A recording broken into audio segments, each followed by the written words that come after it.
बांग्लादेश को पाकिस्तान समझना बीसीसीआई को बहुत भारी पड़ गया। जी हाँ दोस्तों, बीसीसीआई ने ऐसी गलती कर दी है जिसे सीधी भाषा में कहा जाए तो अपने ही पैर पर 3 बार कुल्हाड़ी मार ली। और इस पूरे विवाद में बीसीसीआई बनाम बांग्लादेश, बीसीसीआई बनाम आईसीसी और अब आईपीएल को करोड़ों का नुकसान। तो आखिर हुआ क्या?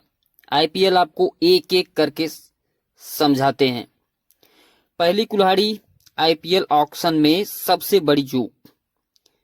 सबसे पहली और सबसे बड़ी गलती तब हुई जब आईपीएल ऑक्शन में बांग्लादेशी खिलाड़ी को एंट्री दे दी गई।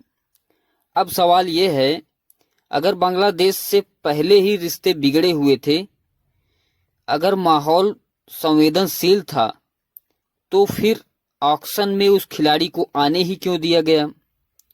उस पर बोली क्यों लगने दी गई?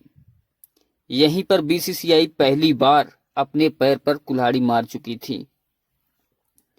दूसरी कुल्हाड़ी, मुस्तफिजुर रहमान को हटाना। इसके बाद आता है दूसरा बड़ा झटका। आपने खिलाड़ी को खरीदा, पैसा लगाया और फिर थोड़े से विरोध और बवाल के बाद उसे बाहर कर दिया। इससे क्या मैसेज गया? बीसीसीआई ने खुद मान लिया कि हमारा फैसला गलत था। या तो खिलाड़ी लेते ही नहीं, या लेने के बाद उसके साथ खड़े रहते। लेकिन आपने बीच में यू टर्न ले लिया और आग में घी डाल दिया। यही दूसरी कुल्हाड़ी भी पड़ गई। तीसरी कुल्हाड़ी, बांग्लादेश में आईपीएल बैन। अब आता है सबसे बड़ा नुकसान। बांग्लादेश में आईपीएल पर बैन लग गया। अब इसका मतलब साफ है, आईपीएल की ब्रॉडकास्ट बंद, विज्ञापन बंद, करोड़ों का रेवेन्यू गया, भारी व्यूअरशिप का नुकसान। पहले बांग्लादेश के खिलाड़ी खेलते थे, लोग आईपीएल देखते थे, पैसा आता था, लेकिन अब कुछ भी नहीं, और ये सीधा नुकसान है। बीसीसीआई और आईपीएल ब्रांड को आईसीसी की एंट्री, डैमेज कंट्रोल की कोशिश।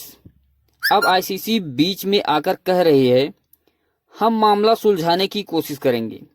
लेकिन सवाल वही है, जब गलती शुरू में ही हो गई, जब फैसले गलत लिए गए, तो अब सुधार कितना संभव है?